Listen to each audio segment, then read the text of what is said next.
first lesson I learned was, no matter what I was doing in life, whether I was playing baseball or not, to always get my education so that, I wasn't out like my dad doing manual labor, and which he worked for Arrowhead Water, so he was lugging the big water jugs around for over 12 years of his life, and I just seen the stress it caused on him, day in and day out, working in the sun, getting paid minimum wage, not really enjoying life and coming home and kind of being in a bad mood all the time. And I was thinking, well, when I have a family, do I want to, be in that type of mood?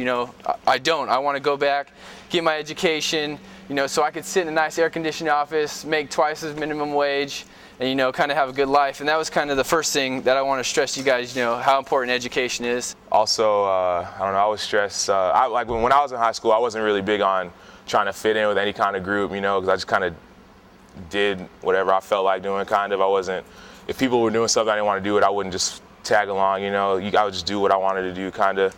And so that's another big thing that you guys can know, you don't have to fit in with a certain group of people if you don't want to, you know what I mean? Because you just be fine with yourself, because sometimes what other people are doing is stuff that you shouldn't be doing, or stuff that you don't want to do.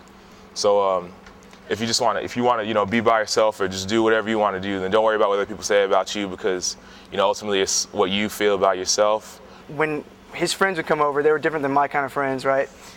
And so I didn't usually hang out with them when they came over, because they were such a bad influence. They started drinking probably 7th grade, stuff like that, doing drugs and all that kind of stuff. And as we both progressed into high school, I really started to see the effect that it had on him, me, and my family. He had to go to rehab a couple of times.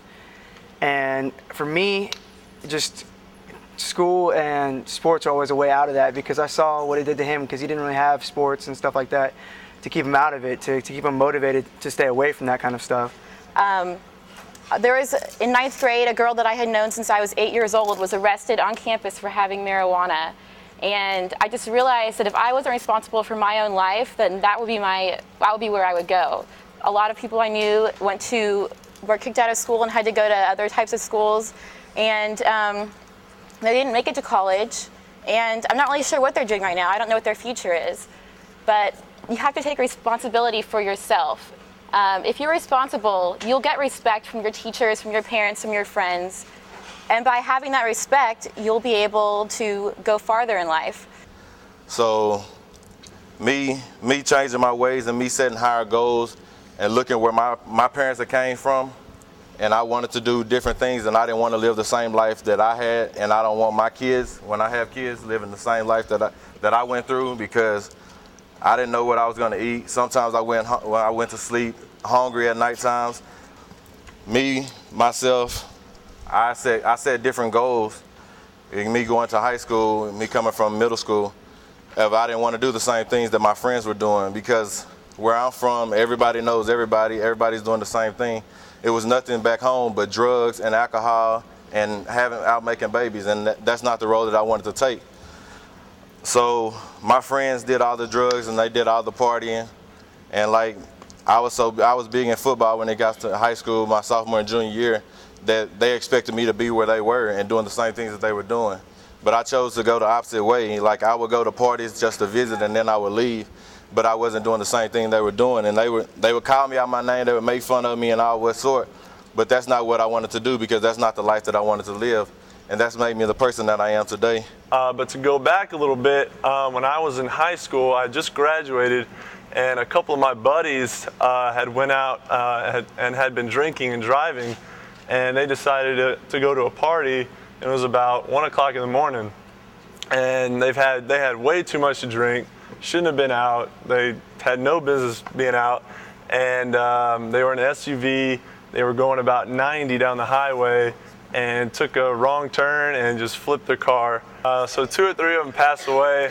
The driver had lived, and he was the only one that survived it. He's probably going to end up spending a lot of time in jail and a lot of years on probation. And that's just a lesson to be learned right there, is he's probably never going to get his life back because of one stupid mistake he made when he was 19. Just growing up, I saw a lot of stuff happen. All my friends that I grew up with in elementary, once they got to middle school, a lot of them started dropping out. A lot of them started selling drugs, going to jail, going to boot camp. But I was just thankful that my mama kept me in sports and involved in church things, so it just kept me away from a lot of stuff.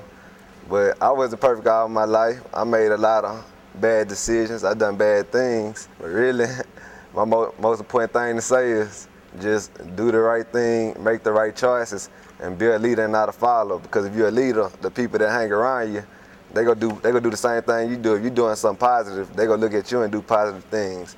But if you're doing negative things, they gonna just follow you and do negative stuff. So most things, just be a leader and a follower and make the right choices in life, because the wrong mistake can lead you down the wrong road.